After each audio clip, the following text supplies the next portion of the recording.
Proof कहाँ हुआ? देखिए, प्रूफ नहीं हुआ, प्रूफ हो जाता, इसका भी प्रूफ कर देते, होने ही वाला था। लेकिन मेरे परिवार के लोगों ने विपक्ष के चक्रव्यूह में फंस गया। नहीं तो आपको कागज भी मैं दिखा दूंगा कि ये आदेश है मेरे पास में। सीआईडी के एडीजी का आदेश था कि राहुल तिवारी को बुला करके अपने कार्यालय कक्ष में विभिन्न बिंदुओं पर, जितना मैंने बिंदुवार उठाया था, इनसे पूछताछ करने के लिए।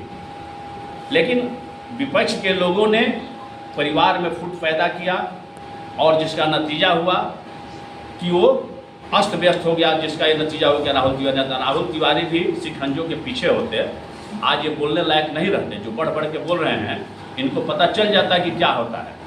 ये गलत आरोप किसी पर लगा रहे हैं कि मुखिया को बांध करके मारा गया, मोच का मारा गया। सीजी यादव की हत्या की आपको याद आती है, बार बार जिक्र करते हैं। इनके कार्यकाल की बात नहीं है, वो इनके पिता के कार्यकाल की बात आती है। लेकिन इनके कार्यकाल में उसी लालू डरा पंचायत के लालजी यादव की दिन दहाड़े हत्या होती है, बानपुर की जिक्र क्यों नहीं करते हैं?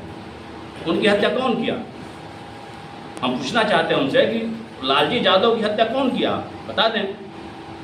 दिन दहाड़े यहाँ पर मुखिया की बात करते हैं कि मुखिया के लोग यहाँ पर कल्याणपुर पंचायत के मुखिया प्रतिनिधि के द्वारा राइफल लहरा करके फायर किया जा रहा है, उस पर क्या बोले? क्यों नहीं 2 दिन कमेंट किया? क्योंकि उनके समर्थक हैं, फायर कर रहे हैं, दिन दहाड़े किसी पर हमला कर रहे हैं, तो उसके बाद कोई जिक्र नहीं करेंगे। उनके समर्थक मुखिया पुत्रों के द्वारा अत्याचार किया जा रहा है, उसकी जिक्र नहीं करेंगे। और दूसरों पर आरोप लगाएंगे कि हम मुखियों को बांधते हैं, हम मोच कबाड़ते हैं, शिवजी यादव, फलना ठाकुर, फलना राय। अरे भाई, प्रमाण तो दीजिए। कह देने से और प्राथमिकी दर्ज हो जाने से कोई दोषी नहीं होता है।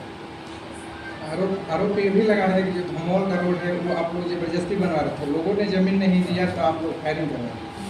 देखिए, जबरदस्ती हम लोगों ने बनवाने की कहीं नहीं, हम लोगों ने प्रयास जरूर किया था कि धमोल गांव का सड़क बन जाए।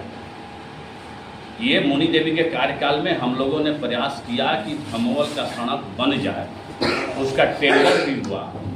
हम लोगों ने जरूर प्रयास किया था कि सड़क किसी तरह बन जाए धमोल गांव में, चूँकि आज़ादी के बाद वहाँ से सड़क नहीं गया।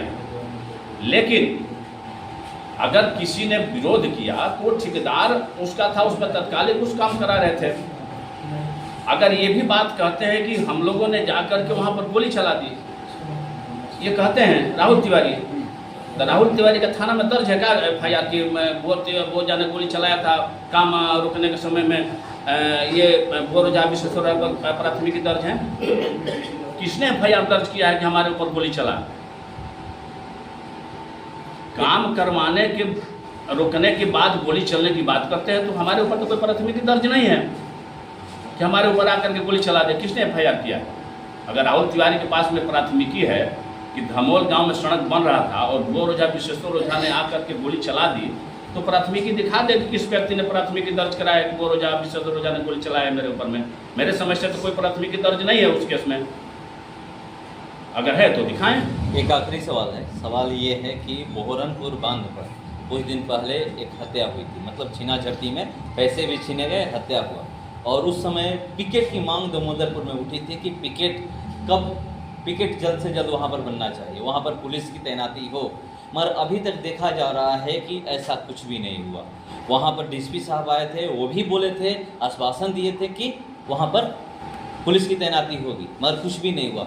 और सरकार आप लोगों की, जो सरकार का जिक्र आप कर रहे हैं, कब तक दामोदरपुर में पुलिस की तैनाती हुई, पिकेट कब बने, कब तक बने? देखिए, उसमें हम भी गए थे, यहाँ धीरेन्द्र जी बैठे हुए थे, हम उनके जा कर के लोगों से मिले थे। उस समय वहीं से हमने DSP साहब से बात किए थे। पुलिस पिकेट का निर्माण की भी बात हुई थी, वहाँ व्यवस्था करने की बात हुई थी कि आप